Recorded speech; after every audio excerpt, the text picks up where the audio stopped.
Good morning, everyone, and thanks for joining us for a special sutta study this morning. So this week in particular, we're celebrating the Therigatha festival. So celebrating the elder enlightened bhikkhunis of the Buddha's time. And this morning we have a special sutta study with Bhante Suddhāso, who will be taking a look at the verses of the Arahant Somā. So you can follow along with the links in the live chat. There are 3 different links. So you can click each one to take a look during the talk. But,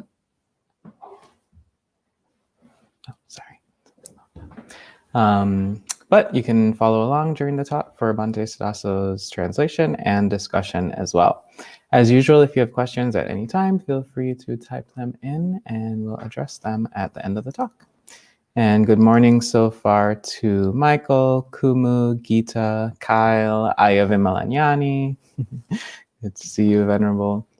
As well as Angela and Cow's our friend. And hello as well to all those watching but not typing in just yet.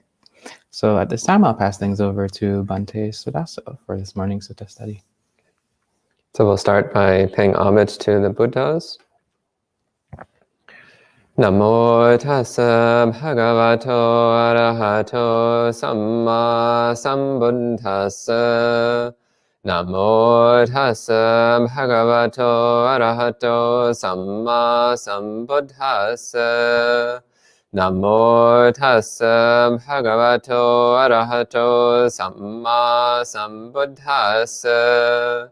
Buddhaṃ Dhammaṃ Sanghaṃ Namasami. So as mentioned, today we'll be looking at the verses of the Arahant Bhikkhuni Somā. And we have 3 versions of the Somā Sutta. So in the Pali Canon, there's one version in the Therigatha. There's another version in the Samyutta Nikaya. Then in the Agamas, which are the Chinese parallel to the Nikayas, we have a 3rd version of the Somā Sutra. So the version in the Samyutta Nikaya gives, first there's Mara coming and hassling the Bhikkhuni Somā, which we find in all 3 editions. In the Samyutta Nikaya version, Somā Bhikkhuni then replies with 2 sets of verses. So we can call these verses 1 and 2. Then in the Therigatha, similarly, Mara hassles the Bhikkhuni Somā with the same statement. And then Bhikkhuni Somā replies with, again, 2 sets of verses. But in this one, the 2nd set of verses is different. So we'll call it verse 3. Then in the Agama version, again, Mara comes and hassles Somā Bhikkhuni with a similar statement, slightly different, as what you'll see in a moment when I go through the text. And then Somā Bhikkhuni replies with 3 verses, 3 sets of verses, which correspond to the same 3 verses that we see in the Pali Canon, just all in one place instead of divided into 2 different texts. So verses 1, 2, and 3 are all in one place as a single statement by Somā Bhikkhuni. And again, there's some slight differences between the different editions. So I'll go through all of them to bring out what we're looking at here, to bring out the message that the Arahant Somā was trying to communicate. And for those of you who are wondering about the similarity between the Arahant Somā's name and our beloved resident Bhikkhuni Aya Somā, this is not a coincidence. This is where Aya Somā gets her name from. So I'll start by reading through the Samyutta Nikaya version, Samyutta Nikaya 5.2, the Somā Sutta. And then after that, I'll look at the Therigatha version and then the Agama version. So the Samyutta Nikaya one starts. At Savatthi, in the morning, Somā Bhikkhuni dressed, took her bowl and robe, and entered Savatthi for alms. After collecting alms in Savatthi, finishing her meal, and returning from alms round, she went to spend the day in the blind grove. She entered the blind grove and sat at the base of a certain tree. Then Mara, the evil one, wishing to produce fear, terror, and trepidation in Somā Bhikkhuni, and wishing to make her lose concentration, approached her and spoke these verses to her. So this is Mara speaking now. He says, "That which is to be reached by sages, that condition which is so hard to produce, cannot be attained by a woman with her limited wisdom." So this is Mara's claim. That which is to be reached by sages is enlightenment, awakening. And he emphasizes that it's really difficult. It's really difficult to attain awakening. And then he says it's difficult for men and impossible for women. So he says that women don't have sufficient capability of wisdom to attain awakening. So as Ayasoma pointed out recently, in the suttas, it's never the Buddha which says that women can't attain awakening. Quite the opposite. The Buddha actually says in many places that women can attain awakening. In the suttas, when somebody claims that women can't attain awakening, it's Mara. So this is a very important thing to keep in mind. Whenever somebody says, oh, in the suttas it says that women can't attain awakening, they're quoting Mara. They're not quoting the Buddha. So keep that in mind. So then Somā Bhikkhuni thought, so the sutta continues, then Somā Bhikkhuni thought, who is speaking these verses, a human or a non-human? Then she thought, it is Mara, the evil one, who is speaking these verses, wishing to produce fear, terror, and trepidation in me, and wishing to make me lose concentration. So this is also notable because it shows that Somā Bhikkhuni had some degree of psychic power. So Mara was coming in the form of presumably a human, so trying to present himself as just an ordinary person who's just sharing common knowledge. It's just commonly known that, of course, women can't attain awakening. So he's coming and sharing this in the form of a human. But Somā Bhikkhuni sees right through this. She sees this is not just an ordinary human. This is Mara. So Mara is a relatively high-ranking deva in the sensual heavens. So among the more human-like category of devas, the more human-like angels and demigods, Mara is actually pretty high on the ladder. He's a very high-ranking deva. A very high-ranking deva with very poor morality. So this does not bode well for his future rebirths, by the way. So let's all have a bit of compassion for Mara because he's stockpiling some really bad karma. So the sutta continues. Having known this is Mara, the evil one, she replied to him with these verses. This is Somā Bhikkhuni speaking. What difference does being a woman make when the mind is well concentrated, following the course of knowing, correctly and insightfully seeing the Dhamma? If someone thinks, I am a woman, or I am a man, or I am anything, then that person is subject to Mara's control. So this is Somā Bhikkhuni's response to Mara. She's saying, when the mind is correctly focused on Dhamma, what difference does it make, whether you're a woman or a man? And then she states that if one has any kind of identity, whether it's based upon gender or sex or anything else, then one can be controlled by Mara. One is subject to Mara's influence and domination. So what she's indirectly pointing to here is that she does not identify as a woman. She doesn't identify as anything at all. So there's nothing in her that Mara can use to exert dominance or control. And since she doesn't identify as a woman or as a man or as anything at all, that's exactly why she was capable of attaining awakening. It was because she abandoned all self-identity. She abandoned all sense of I am this or I am that, which is the necessary condition for attaining awakening. So then the Samyutta Nikaya version wraps up. It says, then Mara, the evil one, thinking, Somā Bhikkhuni knows me, unhappy and depressed, immediately disappeared. So Somā Bhikkhuni knows me. This is indicating that, so the Arahant Somā didn't just know that it was Mara there, but she also knew Mara's tricks. She knew how Mara was using the illusion of self-identity as a way of trying to stoke up a lack of self-confidence. Again,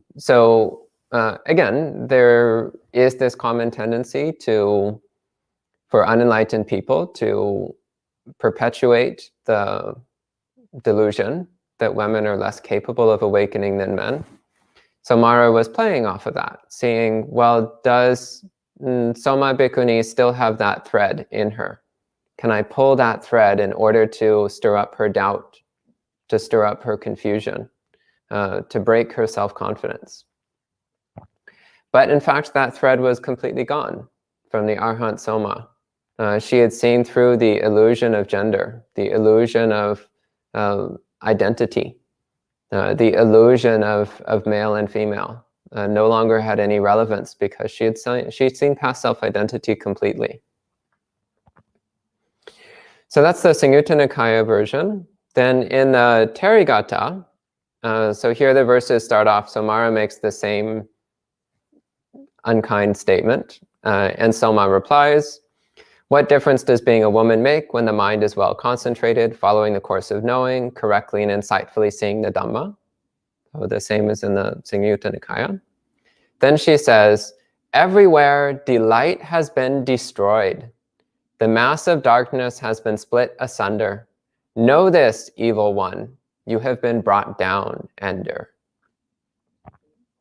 So here, the second verse that's given is a statement of awakening. So unequivocally stating that she has completely removed all delight.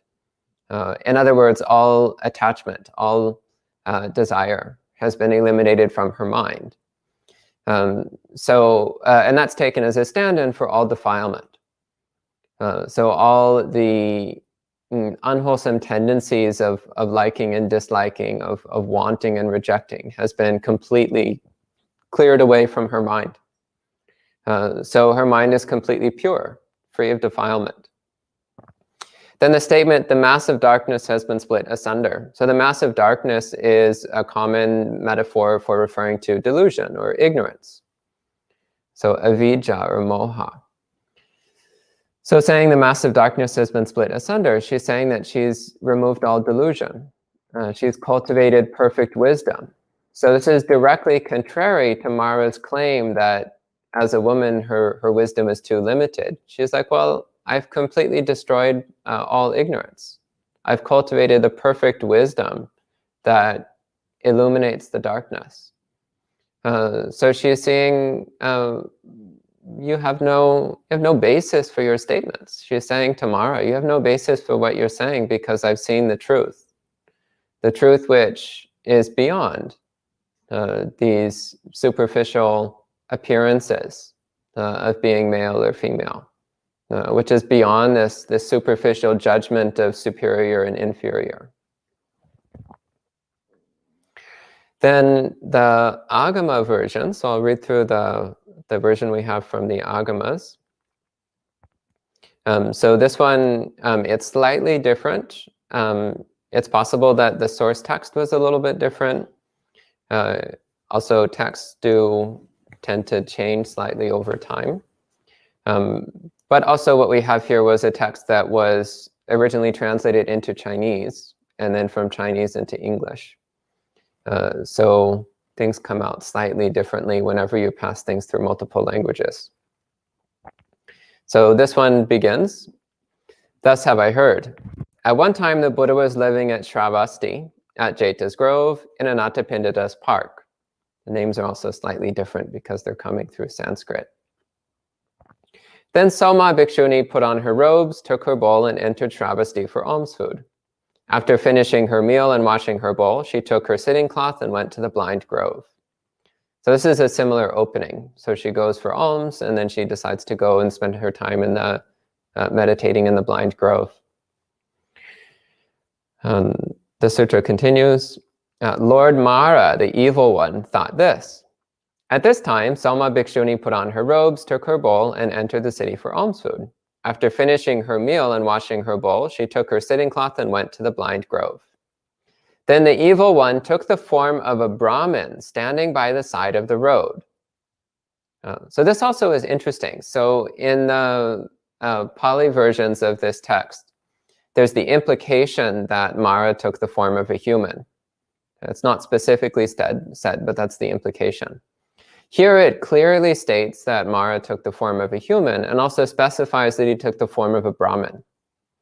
So the Brahmin caste in India, both then and to this day, is the caste of society which claims to have spiritual superiority over everybody else. So Mara taking the form of a Brahmin is not a coincidence.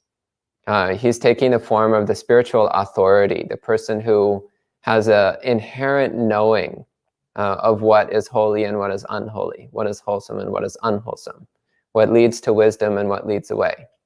So he's taking the form of a genuine authority on what spiritual practice is. And the sutta says, he said to her, "Noble lady, where do you wish to go?" And she replies, "I wish to go to that peaceful place." So this appears to be a little play on words here, in that she's literally going to a peaceful place, as in the blind grove. So this peaceful, tranquil forest grove where the bhikkhunis would go to meditate. But it's also a metaphor for awakening. So the peaceful place is a metaphor for nibbana, for enlightenment, for awakening.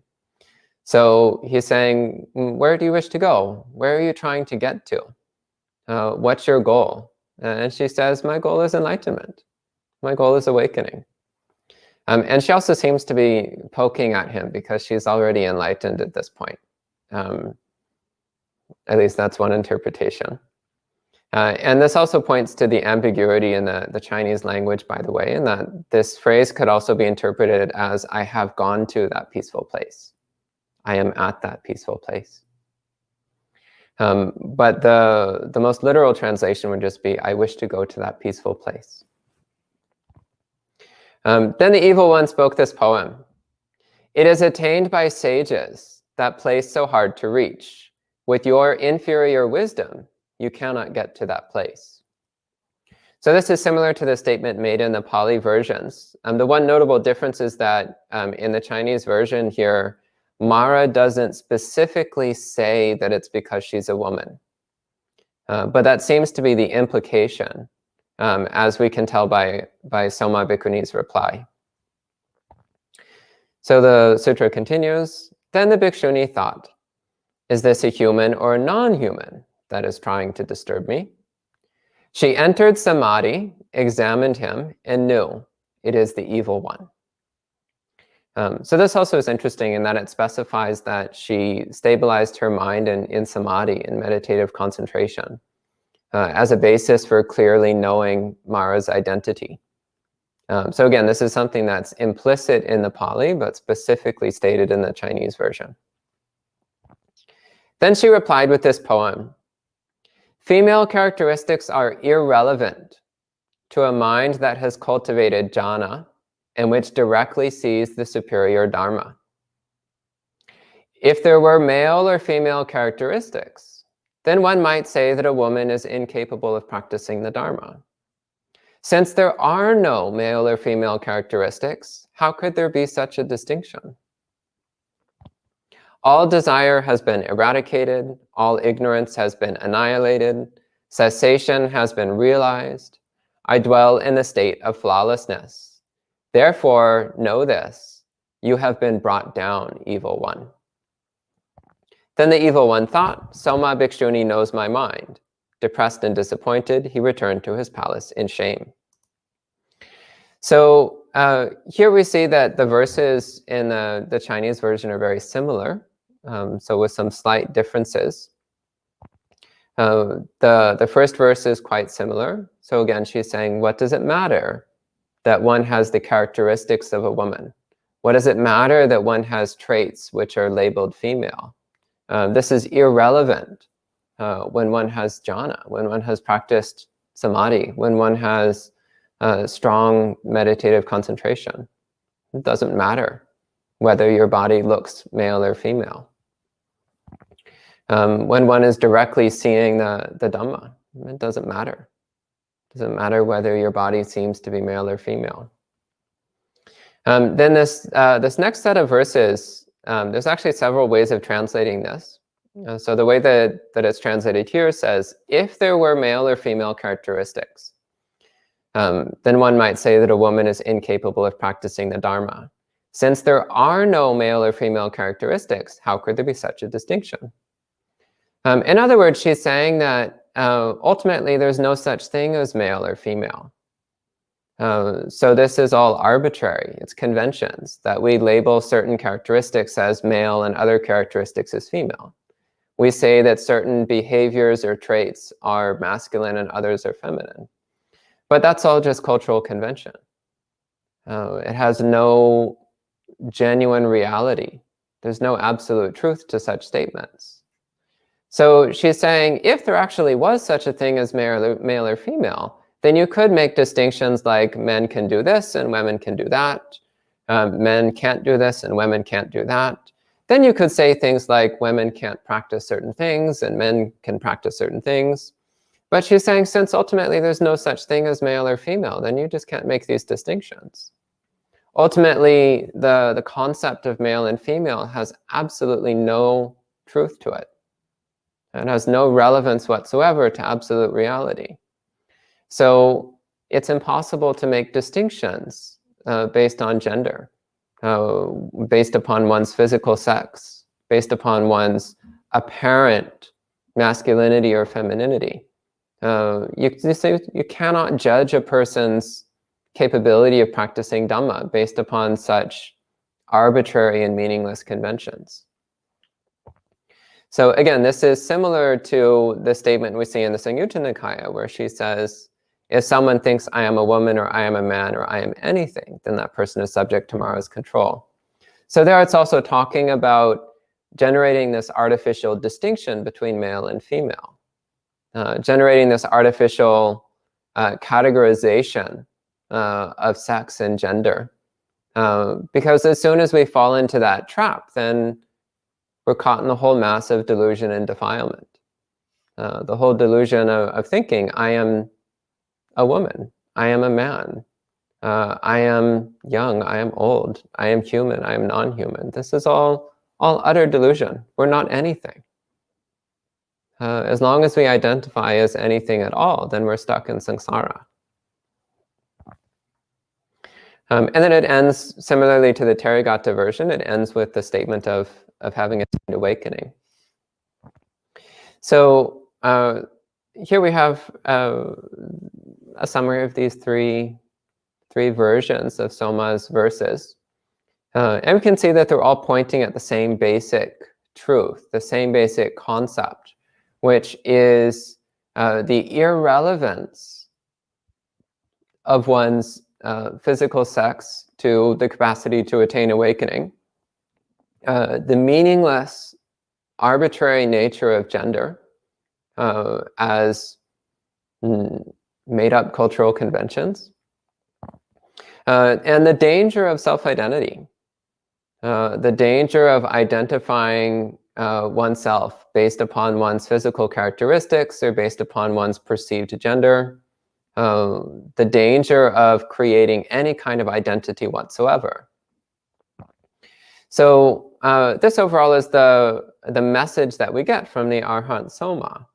The message of the Arahant Somā is that ultimately we should completely discard the concept of gender. We should completely discard the concept of physical sex because it has no relevance whatsoever to the path of Buddhist practice.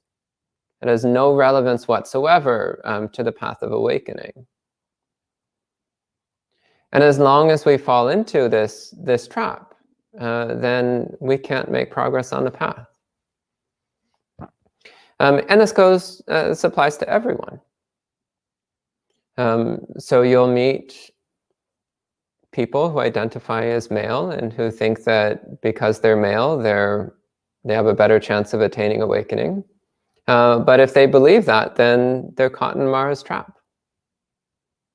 And you'll find people who think that they're female and that because they're female, they have a harder time attaining awakening. But if they think that, well, then it's a self-fulfilling prophecy. Because as long as you believe that your identity prevents you from attaining awakening, then you won't attain awakening. So it's only through discarding all identities, recognizing that identities are meaningless, recognizing that identities are arbitrary, recognizing that identities are not our true nature, they're not our true self, they're not who we really are, that we're able to go beyond identity. We're able to go beyond concepts of gender and sex. We're able to go beyond the whole trap of I am this or I am that. And then awakening becomes possible. It comes within our reach.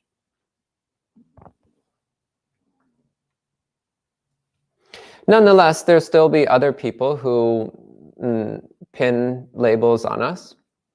And that's fine. That's just their own delusions. It's just how they're trying to make sense out of the world. So that's their choice.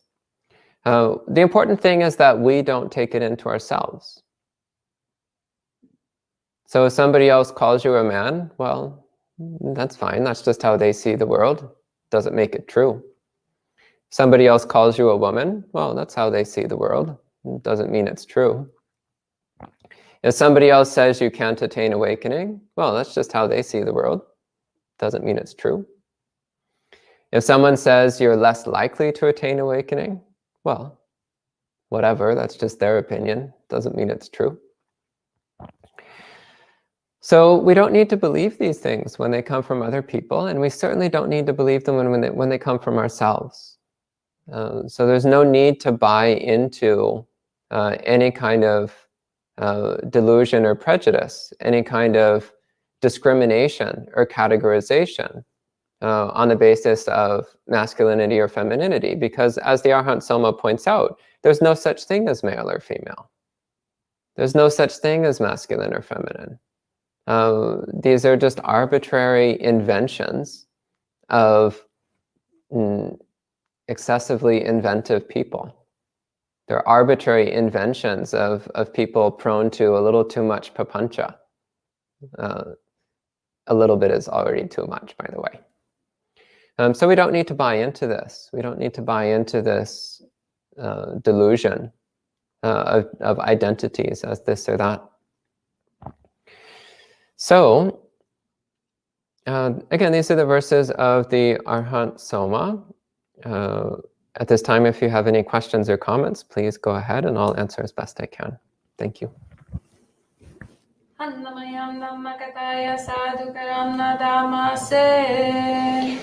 Sadhu, sadhu, sadhu, anumodami.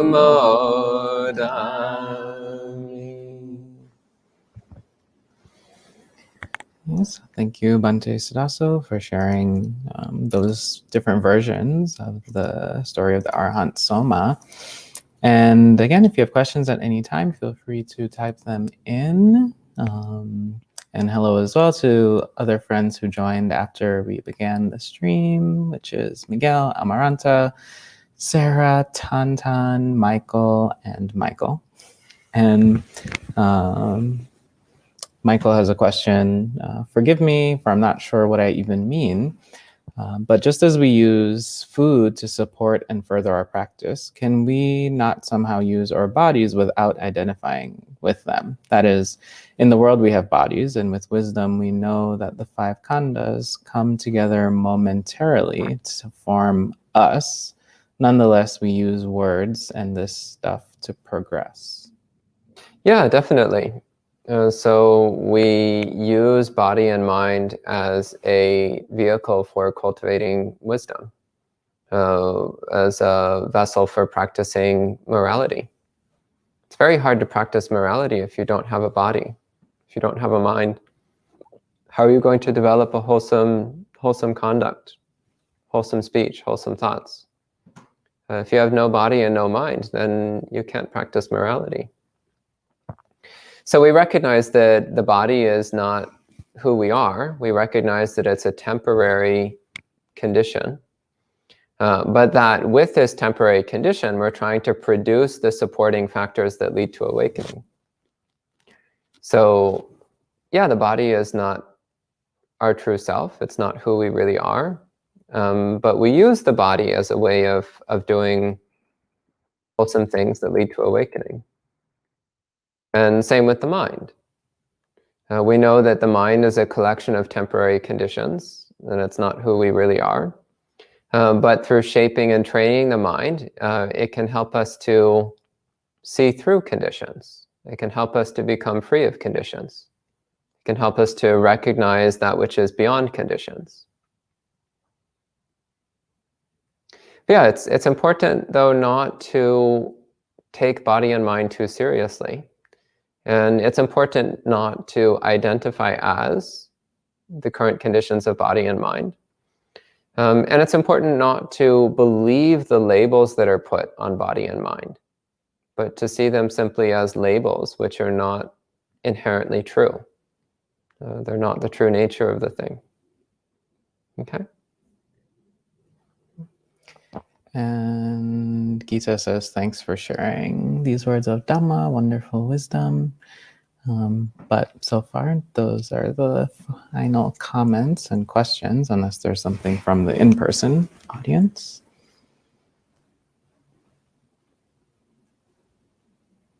I don't want to be Mara's advocate.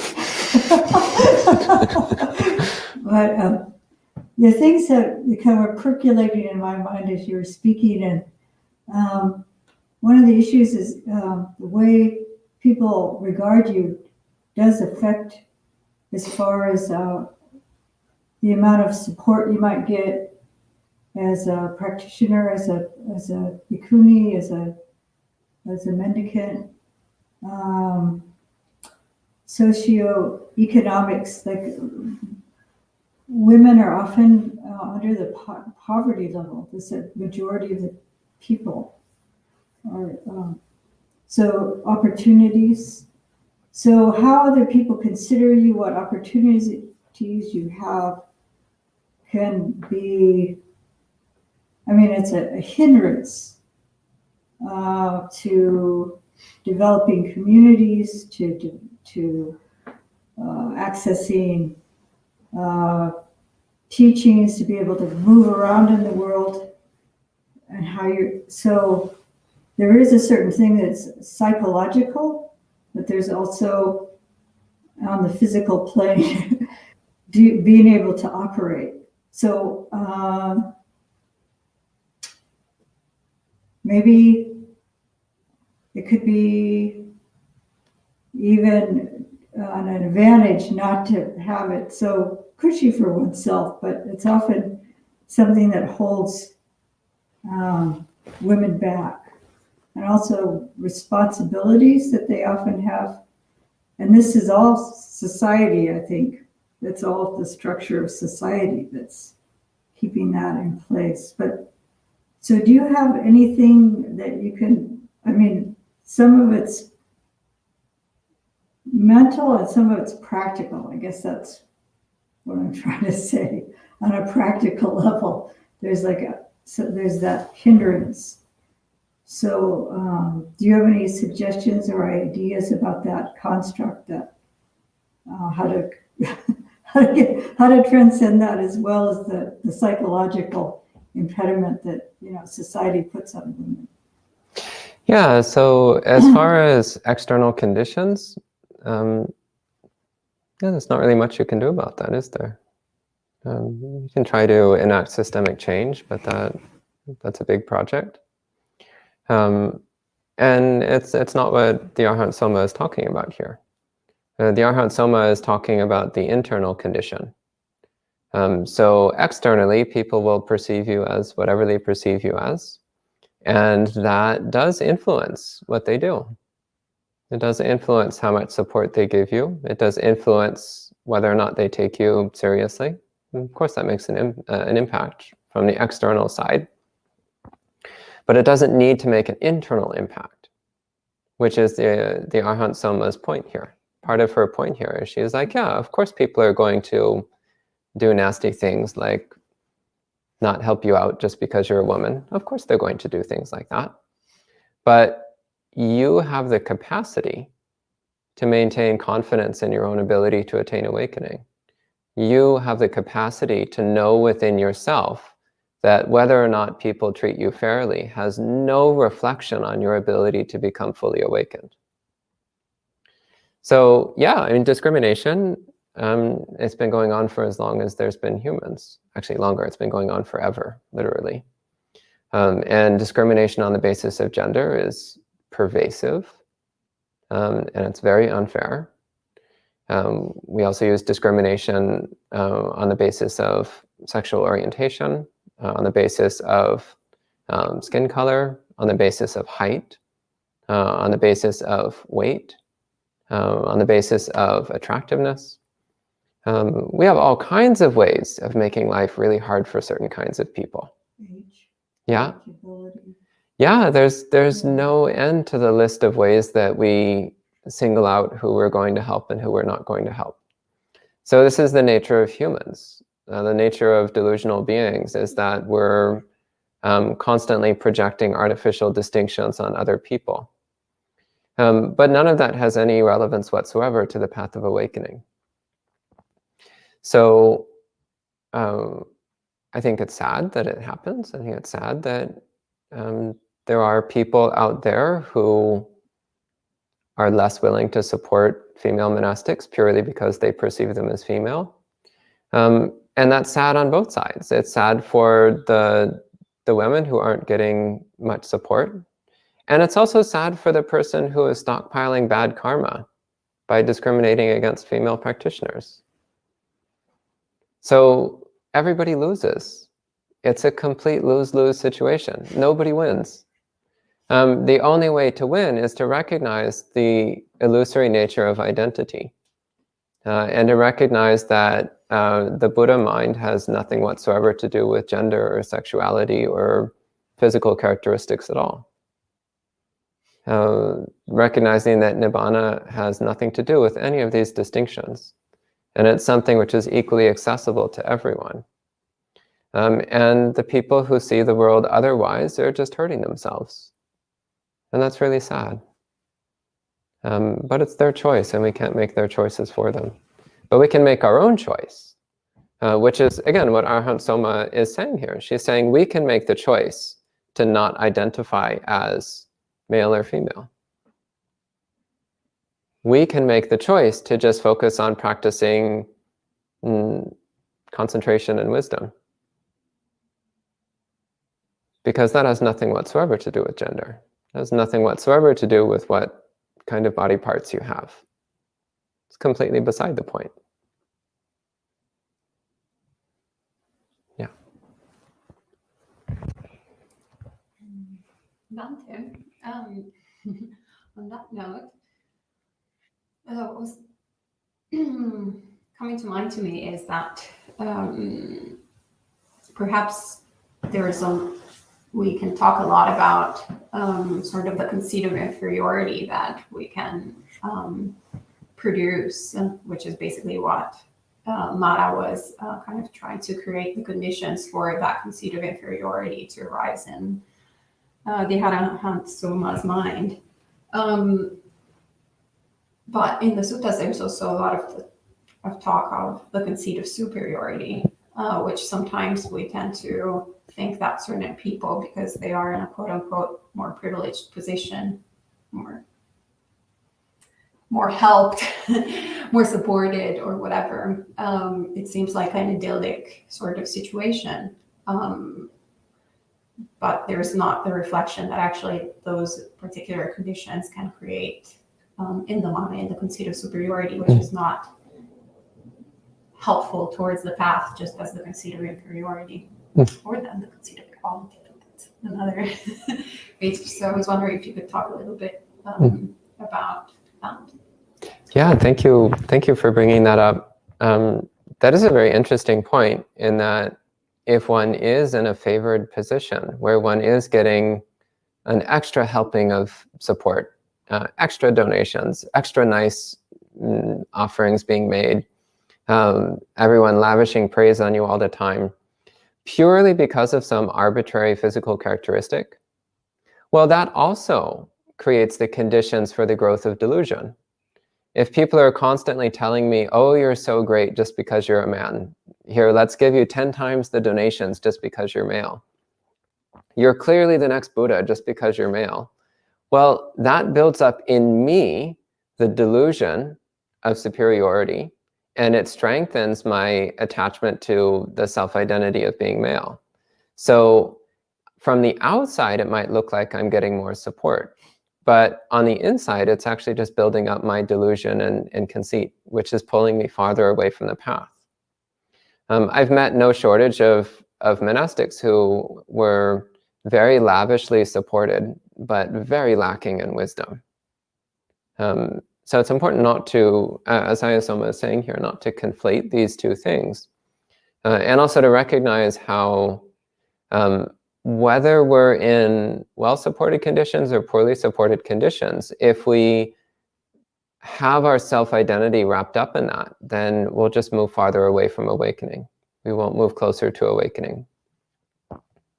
Yeah, and it's difficult. When people are constantly telling you that you're better than other people, you might start to believe them. And when you start to believe them, then awakening recedes into the distance. And when you're surrounded by people who are telling you that you're inferior to others, then you might start to believe them. And if you believe them, then awakening fades into the distance. So we don't want to believe either. So not, again, as the Arahant Somā says, not thinking I am a woman or I am a man. Not forming any kind of self-identity, no matter what other people tell us. One thing I found really lovely a while back, so before the pandemic, we were having retreats very often. And on the retreat form, people would write in their gender. And this one young person, under gender, they normally people will just write in like male or female or non-binary, usual answers. But this one young person wrote in this paragraph-long answer saying like, well, I don't usually identify my own gender. Normally, other people look at me and then tell me what they think my gender is. And I thought this was so brilliant. This indicated this remarkable lucidity of wisdom in this young practitioner. And that they recognized that gender actually was not coming from inside themselves. It was an external imposition from other people. I thought this was absolutely brilliant, and it made me feel impossibly old and antiquated, because I was like, this answer is so brilliant, and I would never have thought to write something like that on a retreat application.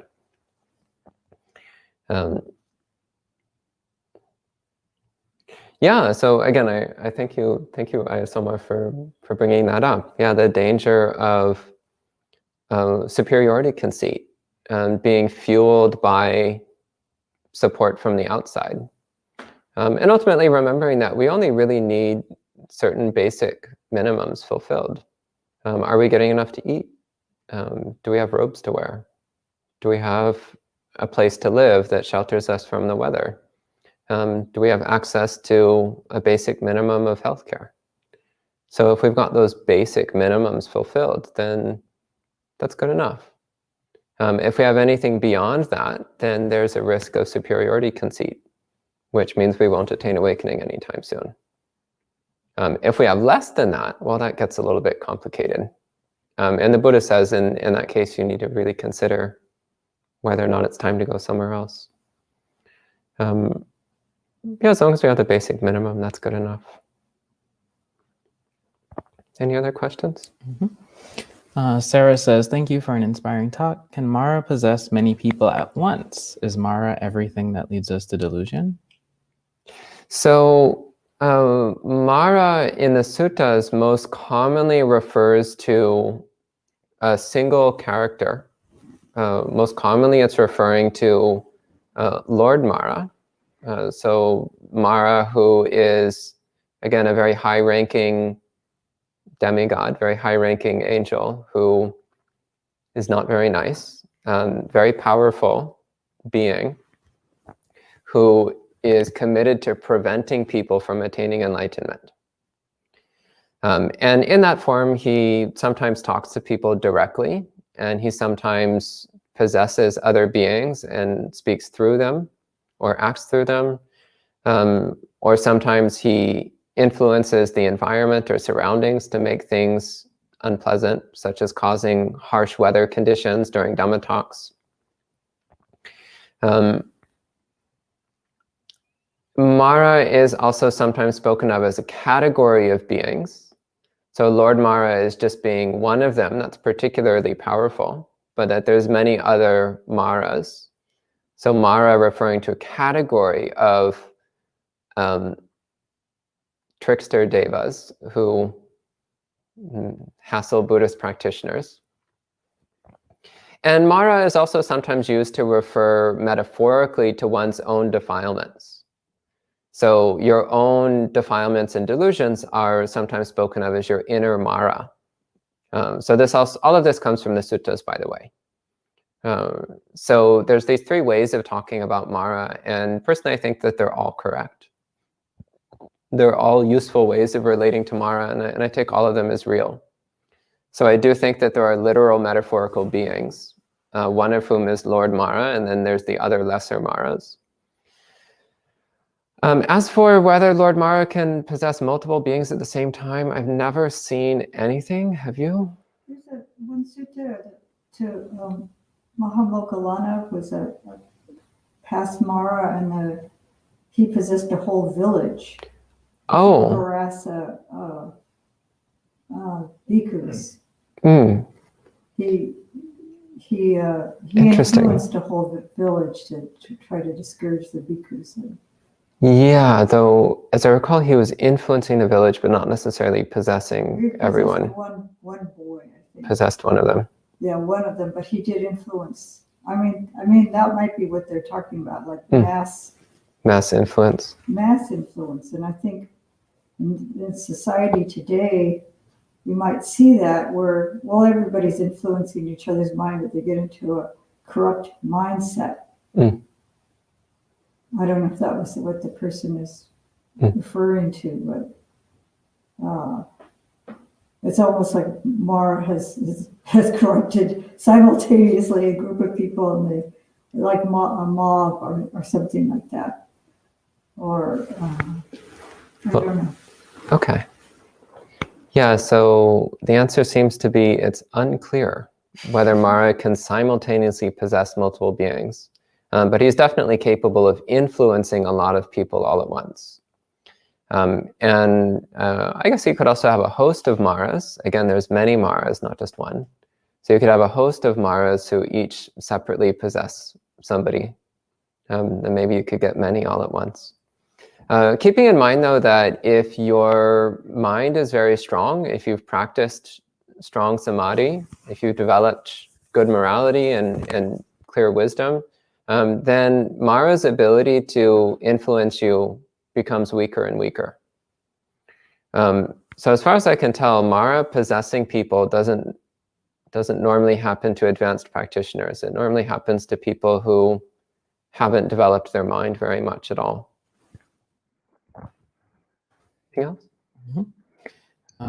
So Ayuva Malanyani said thank you, Ayasuvijana, for your point before, and also asks, if the concept of gender is actually a wrong view, Why, in your opinion, is monastic training or the Vinaya so gendered? The Sangha is binary, the Vinaya is gendered, and many rules require identifying oneself and others with a certain gender. Well, first off, good to see you joining us, Aya. And also thank you for helping with the Chinese translation. So much appreciated. As for your question around the Vinaya, so honestly, I think it boils down to practicality. So the Buddha was trying to create a system of monastic training which would be helpful to people, which would be beneficial to the majority of people. So it's not a perfect system, as is clear by the fact that the Buddha was continuously revising and altering the monastic rules throughout his lifetime. It's not a perfect system.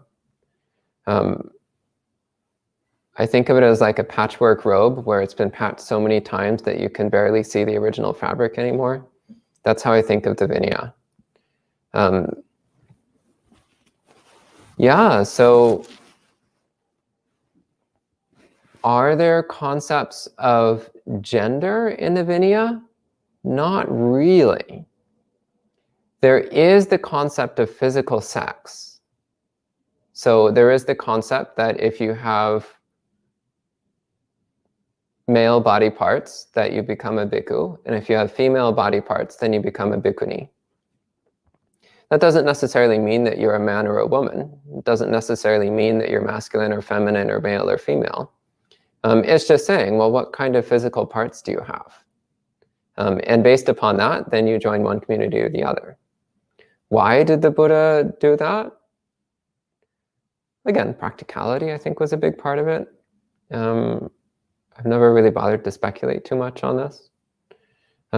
It's just this is what we have as far as Vinaya goes. And Vinaya, again, must always be taken in the context of Dhamma. So Vinaya is not a standalone document, and it must always be subservient to Dhamma.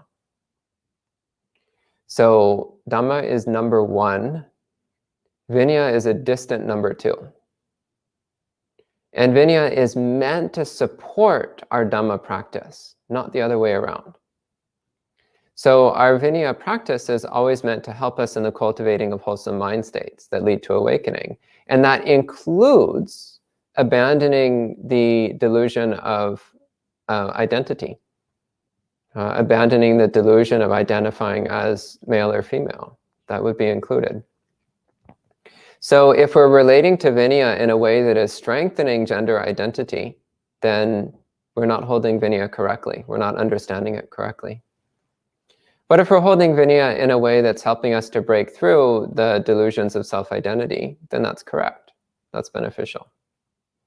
So this ultimately is how we always must relate to Vinaya. We must always relate to our Vinaya practice in terms of whether or not it's supporting our Dhamma practice. So Vinaya itself, for the most part, is good, wholesome stuff that helps us to cultivate an understanding of Dhamma and a practice of Dhamma. But if we're relating to it in a way that seems to be contrary to Dhamma, then we need to change our relationship to Vinaya. We need to change the way we're relating to it. So again, I think the issue that you just raised is a very complex one that we could talk about for hours. And we should talk about it for hours. That sounds delightful. But I think for now, I'm going to have to leave it with a short, unsatisfying answer like this. I'm sorry. Okay, anything else? From Reflect and Share, can you suggest some tips or ideas to help reduce experiencing sadness about the world and people when others are cruel and hurt one another as a result of their ignorance or current level of development? Yeah, so this is one of the pitfalls of practicing compassion, which is when we practice compassion, there's a risk of falling into sadness. But that comes from a misunderstanding. So it's important first to recognize that the nature of samsara is dukkha. It has always been that way. It will always be that way. Samsara equals dukkha. There's no way to change that. You cannot purify samsara. It's impossible. There's no way. Samsara will always contain defiled beings hurting each other. Always. It has always been that way. It will always be that way. That is the nature of samsara. That's what it is. So it's important to come to grips with that. And then to recognize that it is our choice whether or not we are bothered by that. It is our choice whether we choose to cultivate a mind of equanimity and joy, which are factors of awakening, factors of enlightenment, or whether we choose to cultivate a mind of depression and downheartedness, which are not factors of enlightenment. So compassion is when you recognize the existence of suffering and wish for that suffering to end. Compassion does not mean you recognize suffering and then get really sad about it. Compassion means you recognize suffering and you wish for it to end. And the characteristic of genuine compassion is happiness, joy. Because compassion comes with it the knowing that there is a way out of suffering. And knowing that that way out of suffering is accessible to everyone. So compassion carries with it a bright, cheerful optimism. So acknowledge the suffering of the world, acknowledge the delusion, the defilement, the hostility that people fall into, and wish for them to be free of it, knowing that it is possible for them to be free of it. So these two attitudes together, so first off, recognizing that dukkha is the nature of samsara, always has been and always will be. And second, focusing on the optimistic, joyful capacity for beings to be free of suffering. These two reflections together will help to keep your compassion on point. They'll help to keep it from falling into sadness. Okay? And then just a couple of questions about Mara. So Kumu says, is Mara male? And Elaine says, how did Mara gain such superior ability? Shouldn't he have been born in a lower realm? So those are two very different questions. So first off, as I mentioned before, there are many Maras. Some are male and some are female. But actually the better answer would be that there's no such thing as male and female. And that the delusion of male and female is part of why we're still thinking in terms of Maras in the first place. The particular character, Lord Mara, is depicted in the suttas as male. But there are references to some of the other Maras as being female. So clearly, Maras are not constricted by gender. As to what Mara did in past lives to get his current status, interestingly enough, it means he cultivated a whole lot of good karma. Isn't that fascinating? To be reborn as a deva with so much power and influence and control, lots of good karma is needed to get to that point. Unfortunately, he also apparently cultivated a lot of very unwholesome habits of mind, which are coming to the surface. He was born as this powerful deva, but he's got some really nasty bad habits that he's using that power in harmful ways. You see the same thing with a lot of humans. Dictators and wannabe dictators. You could probably come up with a few names without too much trouble. Why do they have so much power and wealth and influence? Well, it's the result of good karma from past lives. Why are they such nasty people who abuse their power to hurt others? Well, it's the result of having developed bad habits in past lives. So then in this life, although they have good conditions, they're using it in very harmful and destructive ways. So you should have compassion for Mara. Poor guy. I really feel for him. He's cultivated so much bad karma. In the past lives, he stockpiled a bunch of good karma and he got reborn as a really powerful deva. And then he's using that power to do such horrible things. Poor guy. It's not going to go well for him. Straight to hell. Poor guy.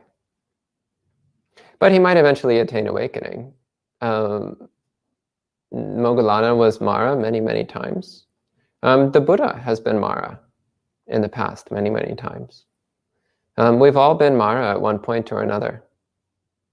We've all gone through that experience. The important thing is that we try not to go through it again. Once was enough. Okay?